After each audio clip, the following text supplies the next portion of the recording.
Flamengo vai jogar como jogou contra o Vasco ou vai jogar como jogou contra o São Paulo no segundo tempo? E o Corinthians?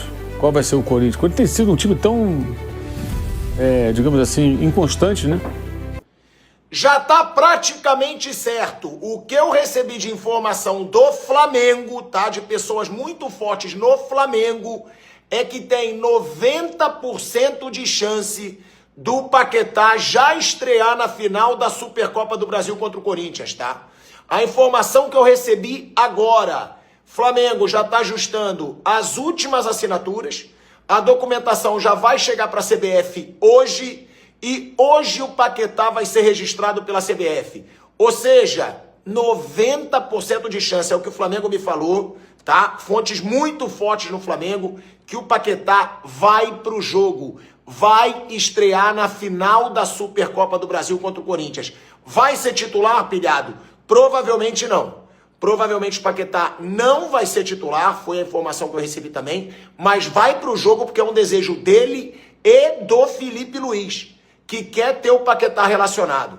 E galera, vale a gente deixar claro, Paquetá tá com ritmo de jogo, tava no meio da temporada no campeonato inglês, que é um campeonato muito mais pegado que o futebol brasileiro, ou seja, ele pode estar voando fisicamente. E outra, ele tava com dor nas costas aí, né, agora no West Ham, mais uma dor, claro, durante a negociação com o Flamengo. Então, pro torcedor do Flamengo, excelente notícia. Paquetá deve estrear pelo Flamengo, já 90% de chance, ou seja, vai estrear pelo Flamengo na final da Supercopa do Brasil. Domingo, os dois campeões nacionais vão se enfrentar em Brasília, hein? Flamengo e Corinthians, as duas maiores torcidas aí do Brasil, né, frente a frente. É um jogo que, pra mim, sem clubismo nenhum, tá, gente? Aqui é realidade, aqui eu falo sempre o que eu penso. Tem um peso maior pro Corinthians, na minha opinião. Por quê? Porque o Corinthians venceu menos títulos que o Flamengo recentemente. Corinthians não é favorito de Libertadores e de Brasileirão como é o Flamengo, que tem que ser pelo investimento que faz. E o Corinthians vencer do Flamengo, que é o super poderoso aí, hoje do futebol brasileiro numa final, pra mim tem um peso maior sim. Agora, pro Flamengo, ganha uma importância também essa grande final, quando o Flamengo tem um péssimo começo de ano. O Flamengo começou muito mal o Campeonato Carioca, podendo brigar até para não ser rebaixado, mas tudo bem, era o time da base. Agora, com o seu elenco principal, o Flamengo tem 3 jogos, 2 derrotas e 1 vitória, sendo que nas 2 derrotas ele sofreu 4 gols, gols muitas vezes patéticos, time muitas vezes displicente, time sem ritmo de jogo, ou seja, o Flamengo precisa começar logo a mostrar para que veio nesse ano. E se não jogar muito à vera, como não jogou aí contra o São Paulo, que eu achei displicente, leva outra porrada e aí vai ter que acordar para esse ano. Porque o ano passado já foi muitas conquistas, mas e agora? E esse ano? Será que vai ser o Flamengo que vai reviver antigos problemas? Porque já teve Flamengo multicampeão, por exemplo, se eu não me engano foi 2021, que não ganhou nada. Nada. Chegou em 2021 com o reizinho na barriga, só porrada, inclusive na final da Libertadores. Então, eu acho que esse mau começo do Flamengo, Bruno Prado, ele dá um peso maior para essa final da Supercopa também. Uma final que o Flamengo poderia levar de uma forma suave, não preciso muito Supercopa. Por esse começo ruim ganha um peso, e para o Corinthians tem um peso por ser uma das grandes chances de título do clube no ano, né, Bruno?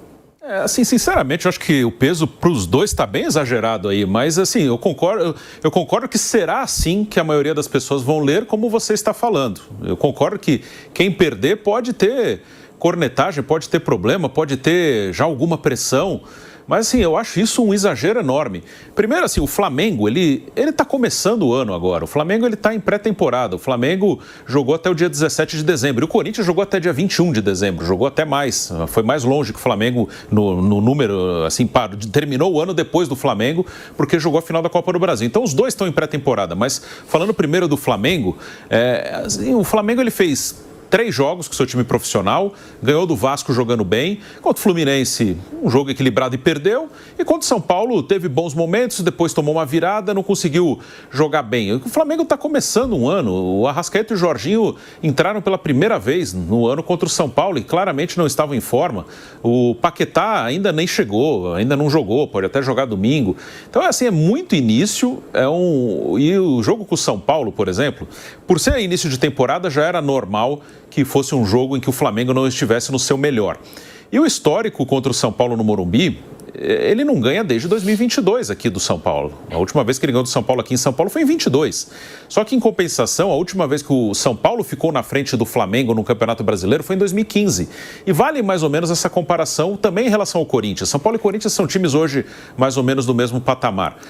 O Flamengo, num confronto contra um time como esse, o São Paulo, o Corinthians, o próprio Fluminense, que o Flamengo enfrenta toda hora e tem problema com o Fluminense muitas vezes...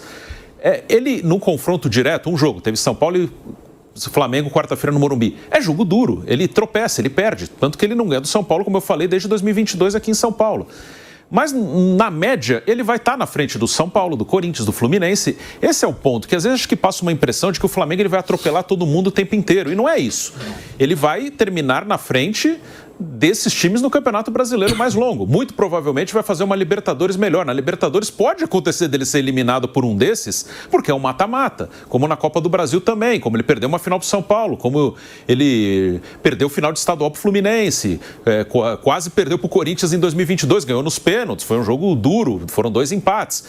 Então o Flamengo, na média, ele vai ser melhor que esses times, mas ele não vai pegar o São Paulo e atropelar sempre, ele não vai pegar o Corinthians e atropelar sempre, ele não vai pegar o Fluminense e atropelar sempre, ou o Botafogo, ou o Cruzeiro, ou o Grêmio, o Inter, o Atlético Mineiro. Ele foi eliminado pelo Atlético Mineiro da Copa do Brasil. Então acho que isso aí distorce um pouco a análise do Flamengo e coloca no time uma cobrança meio fora do normal. O que você tem que cobrar do Flamengo é que dispute o título brasileiro. Ano passado disputou e ganhou. E outros anos, aí eu acho que foi um erro, não disputou porque priorizou Copas, que eu acho que foi um erro grave do Flamengo em outros anos. Libertadores, chegar o longe possível, ser um dos favoritos, tá sempre disputando, se não vai ganhar todo ano, mas tem que estar ali perto, tá em semifinal, tá em final, tá chegando. Acho que essa é a cobrança, mas não ganhar de todo mundo e todos. Então, ainda mais no início de ano, acho que é uma coisa meio desproporcional. Se o Flamengo perder pro Corinthians, vida que segue, e pode perder, lógico que pode. No 11 contra 11, a diferença não é tão grande. No pontos corridos, o Flamengo vai ficar na frente do Corinthians. Então, assim, é normal. E do lado do Corinthians... é um time que ano passado ganhou 2 títulos, mesmo com toda a situação difícil. Tem um time de 11 bom, não tem um elenco muito bom, por isso que vai mal no Brasileiro também e vai bem nas Copas, porque quando consegue jogar inteiro, ele compete contra qualquer um aqui no Brasil. O 11 do Corinthians compete contra qualquer um, mas no Brasileiro você não joga com 11 sempre, então ele não vai bem. O Memphis não joga todas no Brasileiro, o Garro não joga todas, então ele não consegue bem, o elenco é fraco, o time é bom, o elenco é fraco. E o Corinthians, ele está começando um ano, assim, ele pode ganhar uma Copa de novo, mas não dá. O Corinthians, com quase 3 bilhões de dívidas, ele não tem obrigação de título nenhum. Ele tem obrigação de botar a casa em ordem. Aí, se vier um título no mata-mata, ótimo, legal. E só para finalizar, eu acho que a Supercopa é uma coisa que escancara uma realidade que eu acho que a gente, no geral, todo mundo, o povo todo, torcida, imprensa, todo mundo, a gente perdeu um pouco a capacidade de se divertir com o futebol. Esse jogo é uma diversão, é um confronto de abertura de temporada entre o campeão brasileiro e o campeão da Copa do Brasil. É quase uma celebração. Pô, vamos celebrar os 2 campeões nacionais do último ano. Uma celebração, assim, do campeão brasileiro, o campeão da Copa do Brasil. É uma coisa para festejar. Pô, olha aqui, os 2 campeões nacionais vão abrir a temporada, uma festa aí para abertura da temporada. É um jogo para você sentar no sofá e curtir o jogo, se divertir. Não tem esse peso assim, se ganhar é maravilhoso, se perder é o fim do mundo. Acho que a gente perdeu um pouco essa capacidade. Acho que a gente passou a levar tudo muito a sério, muito a ferro e fogo, muito vida ou morte. E não é, o brasileiro é um campeonato importante, você tem que disputar muito a sério, Libertadores também. Claro que quem jogar domingo vai levar a sério, eles são profissionais. Não estou dizendo que quem jogar não vai levar a sério.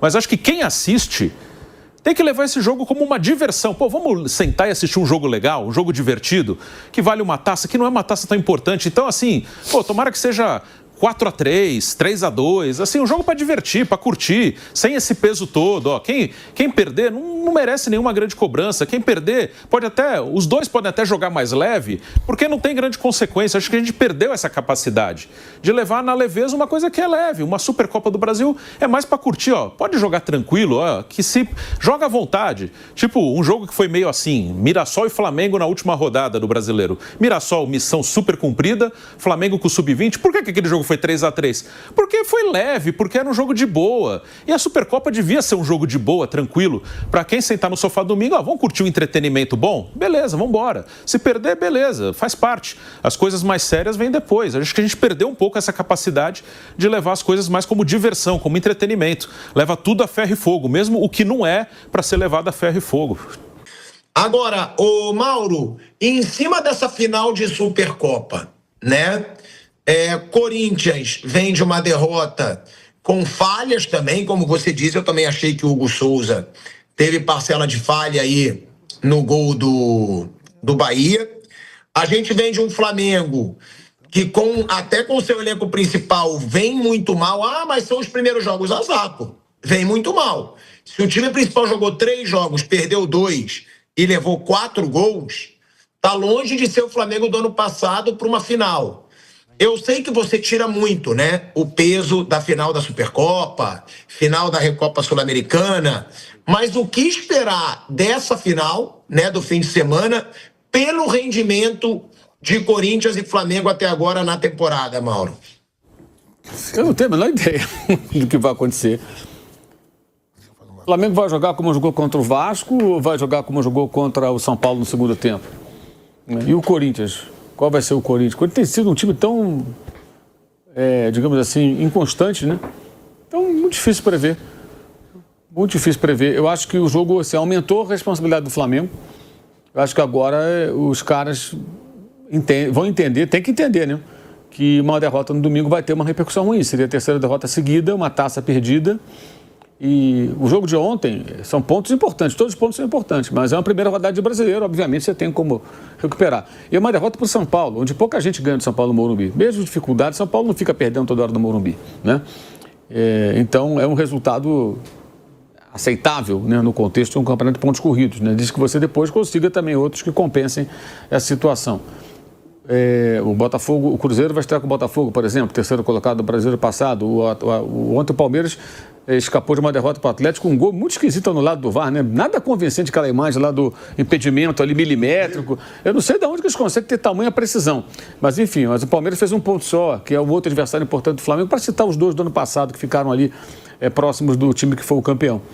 Mas é muito difícil prever. Eu só imagino que para o domingo a pressão no segundo Flamengo vai ser maior e imagino que o Felipe Luiz não vai escalar pelo nome, nem durante o jogo. Ele vai colocar um time com quem está mais saudável para começar jogando e tentar fazer um jogo realmente competitivo, porque precisa agora do resultado, para ter paz. Porque, claro que se perder vai ser cobrado. Perde uma taça, vai ser cobrado, são 3 derrotas.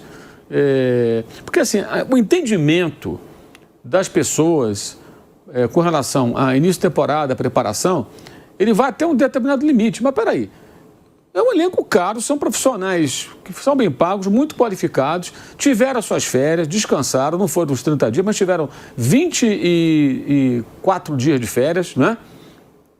Até há quem defenda o seguinte, podia ter voltado antes, tirado 15 dias agora, 15 no meio do ano na Copa do Mundo, quem for para a Copa, se o time for eliminado, volta, tira lá os dias restantes, poderia ser assim também.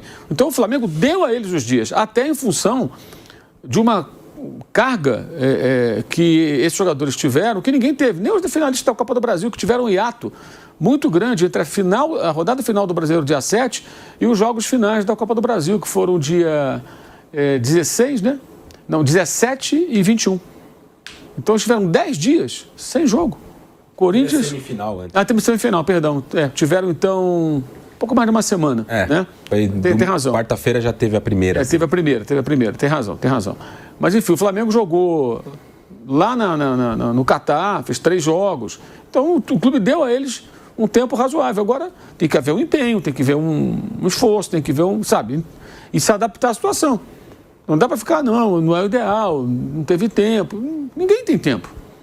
Os adversários também enfrentam situações semelhantes. Não é assim, o Flamengo foi sobrecarregado e todo mundo ficou um mês treinando para começar. Não foi assim.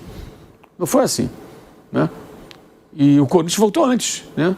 Não teve tantas férias. Certamente vai pagar isso na Copa do Mundo. O Flamengo fez uma outra escolha. Ok, mas aí eu acho que os jogadores têm que dar algo mais. E isso não está acontecendo. E é curioso que o primeiro jogo, com 4 titulares apenas, e um jogador da base, 10 do time profissional, em campo, contra o Vasco, que foi finalista da Copa do Brasil com o Corinthians, que eliminou o Fluminense na semifinal. O Flamengo fez um jogo de imposição, domínio completo. O Fluminense já teve uma queda, eu acho que foi um jogo até lá e cá, poderia acontecer qualquer coisa. Domínio uma hora de um, uma hora de outro, não foi uma ampla superioridade de ninguém. E ontem, o segundo tempo, foi uma coisa medonha. Medonha. E essa questão dos gols perdidos, isso aí precisa ser corrigido, né? Agora, o Corinthians, eu falei, é um time muito inconstante, mas está levando esse jogo muito a sério, está mobilizado para esse jogo. Eu imagino que o Corinthians, nesse jogo, vai ser um time diferente. Mais parecido com a final da Copa do Brasil e menos com um desses jogos aí. Acho até que o jogo de ontem era um time com a cabeça no domingo.